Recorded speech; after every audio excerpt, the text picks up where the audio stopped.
Hello traders, कैसे हैं आप सब लोग। आज है 18 नवंबर सैटरडे और मुझे अपने फ्राइडे के ट्रेडिंग सेशन पे कुछ लोगों से क्वेरीज़ आई कि लॉजिक एक्सप्लेन करो, क्या रीज़न था मेरे ट्रेड्स के पीछे। तो चलो इस वीडियो में मैं आपको वो लॉजिक शेयर करने वाला हूँ। तो अगर आप ट्रेडिंग में इंटरेस्ट रखते हो तो ये वीडियो आपके लिए बहुत काम का होने वाला है कि कैसे मैं अपने चार्ट्स को एनालाइज़ करता हूँ, क्या लॉजिक से मैंने ये ट्रेड्स लिए, वो मैं डिटेल में एक्सप्लेन करने वाला हूँ। तो मैंने 3 सेटअप्स पे ट्रेड लिया फ्राइडे को। तो सबसे पहला वाला था ओपनिंग कैंडल पे मैंने एग्जीक्यूशन किया, जिसमें मुझे अच्छा खासा पॉइंट्स कैप्चर किए। लगभग 100 पॉइंट्स के आसपास का मूव मिला निफ्टी में। सेकेंड ट्रेड में मेरा एसएल हिट हुआ। और जो तीसरा ट्रेड था, दिखने में छोटा दिखता है लेकिन अगर आप ध्यान से देखोगे तो यहाँ पर भी अराउंड 36 पॉइंट्स का मूव आया जो कैप्चर हुआ। टारगेट 1 हिट हुआ, टारगेट 2 का मूव एक्सपेक्टेड था लेकिन वो नहीं मिला। तो मैंने यहाँ पर ही इसी पॉइंट पे अपना पोजीशन एग्जिट किया। तो टोटल मैंने प्रॉफिट बुक किया वो अराउंड 7.6 लैक्स का प्रॉफिट था इस दिन। मैं आपको दिखाऊंगा एंड में, लेकिन सबसे पहले समझते हैं लॉजिक। तो इस ट्रेड को एग्जीक्यूट करने से पहले आपको थोड़ा सा पीछे आना पड़ेगा और देखना पड़ेगा कि ट्रेंड किस डायरेक्शन में था और मार्केट ने 2 दिन पहले क्या किया था। ये जो मूव है इसका अगर मैं लो और हाई पॉइंट मार्क करूं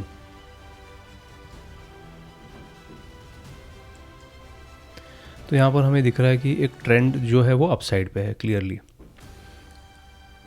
अब आते हैं आज के सेशन पे, फ्राइडे के सेशन पे। तो यहाँ पर हमें प्री ओपनिंग सेशन के बाद क्लियरली पता चला कि मार्केट इस लेवल पे ओपन होने वाला। गैप डाउन क्यों हो रहा था? क्योंकि एक आरबीआई का न्यूज़ था जो बैंक्स के लिए नेगेटिव था, जिसके वजह से हमें एक गैप डाउन ओपनिंग मिल रही थी। तो मैंने simply as per my previous analysis जो मैंने लेवल्स निकाले थे, तो ये एक की लेवल था। मैं आपको यहाँ पर एक्सप्लेन करता हूँ। देखो, इस सेटअप में मैंने 3 चीज़ों का इस्तेमाल किया है। एक तो आप नीचे देख सकते हो RSI टूल है। सेकंड है मेरे मूविंग एवरेजेस जो मैंने यहाँ पे लगाए हैं ब्लू एंड रेड। और तीसरा है वो फिब रिट्रेसमेंट टूल। तो मैंने सिंपली क्या किया, जो लो पॉइंट था और जो हाई पॉइंट था उन दोनों को ज्वाइन किया और मेरे को यहाँ पर 2 इम्पॉर्टेंट लेवल निकल के आ रहे थे, ये 0.5 और 0.6। और मार्केट एग्जैक्टली 0.6 लेवल के जस्ट थोड़ा सा हल्का सा नीचे खुल रहा था। तो मेरे लिए ये एक अच्छा खासा जोन था जहाँ से मार्केट सपोर्ट ले सकता था। और उससे भी इम्पोर्टेंट क्या है, देखो ये जोन है, इसको हम बोलते हैं गोल्डन जोन। तो मार्केट जब भी एक ट्रेंड है अप ट्रेंड में है मार्केट, तो मार्केट क्या करता है, कभी भी मार्केट वन वे डायरेक्शन में नहीं जा सकता। अगर उसको ऊपर भी जाना है तो थोड़ा सा पुल बैक लेगा, उसके बाद अप ट्रेंड कंटिन्यू करेगा। या अगर वो पुल बैक लेने के बाद जो पहला स्विंग रेजिस्टेंस बनता है, अगर उसके यहाँ से रेजिस्टेंस लेता है तो डबल टॉप पैटर्न बन के मार्केट नीचे आ सकता है या साइडवेज भी जा सकता है। तो वो तो हमको पता नहीं है, लेकिन ये जो पुल बैक है, क्योंकि मार्केट ट्रेंडिंग अपवर्ड्स है और ये पुल बैक है, तो डायरेक्टली मार्केट ऐसा ब्रेक करके नीचे नहीं आएगा। बहुत रेयर सिनेरियो में ऐसे केसेस हमको दिखने मिलते हैं। तो इसी लॉजिक के साथ मैंने क्या सोचा कि सबसे पहले मार्केट नेगेटिव खुल रहा है, there is a news, negative news, तो सेंटीमेंट्स नेगेटिव है। सारे लोग क्या सोचेंगे कि मार्केट को चलो सेल कर दो, काफ़ी रैली कर चुका है ऑलरेडी। तो यहाँ पर काफ़ी सारे लोग अपना व्यू बना के आए होंगे कि उनको शॉर्ट करना है। लेकिन मैं इस पॉइंट को अगर मैं ध्यान से एनालाइज करूँ तो ये जो लेवल पे मार्केट ओपन हो रहा था, सबसे पहले एक गोल्डन जोन का लोअर एंड पे ओपन हो रहा है। उसके नीचे आप देख सकते हो यहाँ पर 200 मूविंग एवरेज का सपोर्ट है। तो ये अगर ये लेवल ब्रेक भी करता है मार्केट, तो नीचे इस जोन पे मार्केट को सपोर्ट मिलने का हाई चांसेस था। अगर मैं तीसरा पॉइंट यहाँ पर देखूँ तो अगर आप RSI देखोगे तो यहाँ पर जब मार्केट ओपन हुआ तो RSI बेसिकली ओवरसोल्ड जोन की तरफ इशारा कर रहा था। सेकेंडली, हमारी एक्सपायरी थर्सडे को हो चुकी थी निफ्टी की, तो पोजीशंस भी काफ़ी लाइट थी। तो यहाँ पर फ्रेश शॉर्ट पोजीशंस बनाने का कोई सेंस नहीं बन रहा था। अगर आप ग्लोबल क्यूज़ को भी ट्रैक करते हो तो यहाँ पर भी आपको दिखाई देगा कि ग्लोबल क्यूज़ भी सब कुछ ठीक था। तो यही सब लॉजिक के साथ जब मैंने मार्केट खुला तो फर्स्ट रनिंग कैंडल में उसको ऑब्जर्व किया, मार्केट नीचे आया, इस यहाँ पर लो पॉइंट लगाया और यहीं से रिवर्सल आया। तो जैसे मार्केट इस पॉइंट पर रिवर्सल ले रहा था, मैंने यहाँ पर क्विकली अपना ट्रेड एग्जीक्यूट किया। एक और बात, यहाँ पर मैंने सारी क्वांटिटीज़ जो नॉर्मली मैं लेता हूँ उसको एग्जीक्यूट नहीं किया। मैंने ऑलमोस्ट 25% क्वांटिटीज़ ही एग्जीक्यूट की थी। तो अगर मेरा ये व्यू रॉन्ग भी जाता तो I would have gone wrong with smaller quantities. लेकिन यहाँ से आप देखोगे बहुत ही बढ़िया मूव आया and within no time मेरा जो फर्स्ट टारगेट था, जो मेरा प्रीवियस डे क्लोजिंग था, उसके आसपास मैंने कुछ क्वांटिटीज़ बुक की। फिर बाकी क्वांटिटीज़ मैंने इस मूविंग एवरेज पे बुक की, और जब यहाँ से भी मार्केट ब्रेकआउट ऊपर दिखाया और यहाँ से जब रिजेक्शन मिला तो इस रिजेक्शन कैंडल के साथ मैंने सारा क्वांटिटीज़ यहाँ पे बुक किया। देखो मेरे लिए इंपॉर्टेंट ये है कि फर्स्ट ट्रेड अगर मेरा सही जाता है और मैं कुछ प्रॉफिट अगर टेबल पे बुक कर पाता हूँ, so that helps me in taking additional risk during the day. अगर आप मार्केट स्ट्रक्चर को समझोगे तो मार्केट में क्या था, हमारे पास एक रेजिस्टेंस था इस पॉइंट पे, और मार्केट गैप डाउन खुल के एग्जैक्टली अपने मूविंग एवरेज से सपोर्ट लेके ऊपर जा रहा था। अब मार्केट में इस पॉइंट से अगर आप देखोगे तो ऑलमोस्ट 100 पॉइंट्स की रैली कर चुका था। 19,691 से लेके मार्केट यहाँ पर 19,807 का हाई लगा के नीचे आ रहा था। तो यहाँ पर एक जो फर्स्ट रैली थी वो अच्छी खासी मिल चुकी थी। अब मार्केट को अगर उसके ऊपर जाना है तो आइडियल वे क्या होता है, आइडियल वे होगा कि मार्केट कुछ देर के लिए यहाँ पर कंसोलिडेट करेगा। तो मेरा भी एक्सपेक्टेशन वही था कि मार्केट में रैली आ चुकी है, अब यहाँ पे हमें रिजेक्शन पॉइंट मिल चुका है। अब मार्केट क्या कर सकता है कि थोड़ा देर इस लेवल पे होल्ड करे और फिर हमें ब्रेकआउट मिले। तो ये एक पॉसिबिलिटी थी।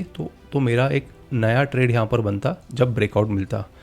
सेकंड पॉसिबिलिटी क्या हो सकती है कि मार्केट धीरे धीरे, जैसे पोल एंड अ फ्लैग होता है ना, कि धीरे धीरे नीचे आए और इवेंचुअली इस फ्लैग पैटर्न का ब्रेकआउट हमें मिले, तो यहाँ पर मैं अपनी नई एंट्री बनाता सेकंड। तो यहाँ पर अगर आप देखोगे तो मार्केट पहले मूविंग एवरेज के ऊपर सपोर्ट ले रहा था, अब उसने मूविंग एवरेज के नीचे रेजिस्टेंस लेना शुरू कर दिया। ठीक है, तो यहाँ पर मैंने कोई ट्रेड नहीं लिया, लेकिन अगर आप यहाँ पर ध्यान से देखोगे तो मार्केट ने ऑलरेडी इस मूविंग एवरेज को 1 बार 2 बार 3 बार टेस्ट कर चुका था। तो हाई प्रोबेबिलिटी थी कि अगर यहाँ पर एक ब्रेकआउट मिल सकता था जो हमें इस लेवल तक ले जाता एज अ फर्स्ट टारगेट, और अगर इधर ब्रेकआउट करता तो हमारा सेकंड टारगेट ये होता। इस लॉजिक से मैंने यहाँ पर एक ट्रेड लेने की कोशिश की। मैंने ये सेटअप अपने टेलीग्राम चैनल पे भी शेयर किया, लेकिन यहाँ पर मार्केट ने जो 5 मिनट्स की कैंडल थी वो, मैं इसको थोड़ा जूम कर देता हूँ। तो देखो यहाँ पर मार्केट ने इस मूविंग एवरेज के ऊपर ट्रेड करना शुरू किया, लेकिन क्लोजिंग नहीं मिली। तो लॉजिकली सेटअप के हिसाब से एंट्री नहीं बन रही थी, लेकिन मैंने थोड़ा सा एग्रेसिव एंट्री यहाँ पर लिया, कुछ हल्का क्वांटिटी यहाँ पर ऐड किया, जिसका मेरा यहाँ पर एसेलेट हुआ। उसके बाद अगर देखो यहाँ पर भी एक लॉजिक है जिसके वजह से मैंने ट्रेड में एंट्री ली। तो सबसे पहले मैं अब यहाँ पर देखूँगा कि जो मूव थी मॉर्निंग की वो इस पॉइंट से लेके हमें इस पॉइंट तक मिल चुकी थी। तो यहाँ पर मैंने सिंपली फिर से फिबोनाची का यूज़ किया कि मार्केट ने लो पॉइंट टू हाई पॉइंट को मैंने मार्क किया, और ये जो 2 लेवल है वापस से ये हमारे गोल्डन जोन है, जो 0.5 और 0.618 का लेवल है। तो मेरे को मार्केट चाहिए था इस लेवल पे कि कोई पॉजिटिव साइन बताए और यहाँ से मैं एक लॉन्ग ट्रेड ले लूँ। तो मार्केट ने पूरा कंसोलिडेशन इसके ऊपर किया और फाइनली इस कैंडल ने इस लेवल को टच किया, इस जोन को।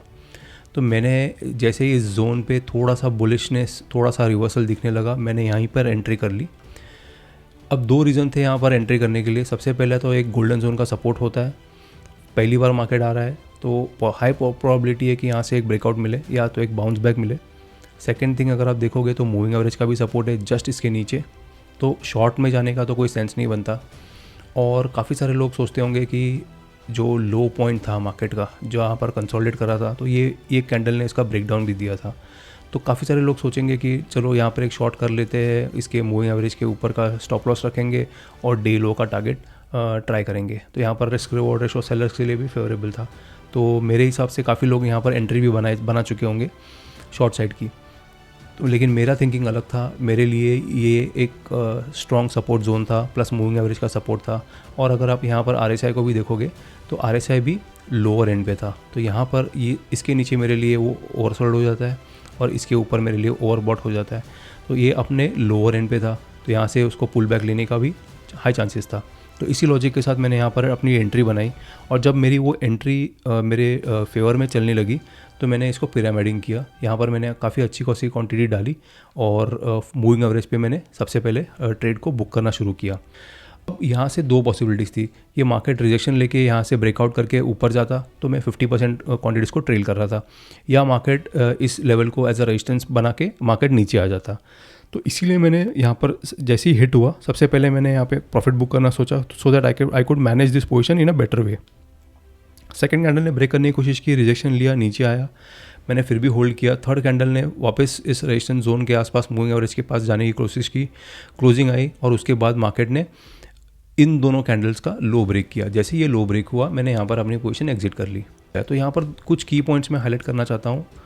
सबसे पहला, आपको आपका होमवर्क करना ज़रूरी है कि आपको पता होना चाहिए मार्केट का कौन सा लेवल सपोर्ट की तरह एक्ट कर सकता है, कौन सा लेवल रेजिस्टेंस की तरह एक्ट कर सकता है। तो जिसके लिए चार्ट एनालिसिस करना बहुत इंपॉर्टेंट हो जाता है और आप कॉन्फिडेंटली अपनी पोजीशंस को, अपने ट्रेड्स को एग्जीक्यूट कर सकते हो अगर आपके माइंड में ये लेवल्स क्लियर हो जाते हैं। तो वो एक रीज़न है। सेकेंड थिंग, कोई भी ट्रेड अगर आप एग्जीक्यूट करते हो तो उसको मैनेज करना आपको आना चाहिए। आपके पास राइट पोजीशन साइज़ होना चाहिए ताकि आप इमोशंस को बाहर रख सको और लॉजिक के साथ उस ट्रेड में बने रह सकते हो और राइट टाइम पे उसका प्रॉफिट बुक कर सकते हो। मैं नॉर्मली प्रेफर करता हूँ कि मैं जैसे ही एक मोमेंटम मेरे फेवर में आता है, मैं कुछ क्वांटिटीज़ को का प्रॉफिट बुक करके साइड में रखता हूँ, ताकि अगर मार्केट में रिवर्सल आए या मार्केट उस लेवल पे कुछ देर कंसोलिडेट भी करे तो as a option buyer time value के का जो डीके मिलता है वो ज़्यादा इम्पैक्ट ना करे। So now let me quickly go and show you my profit.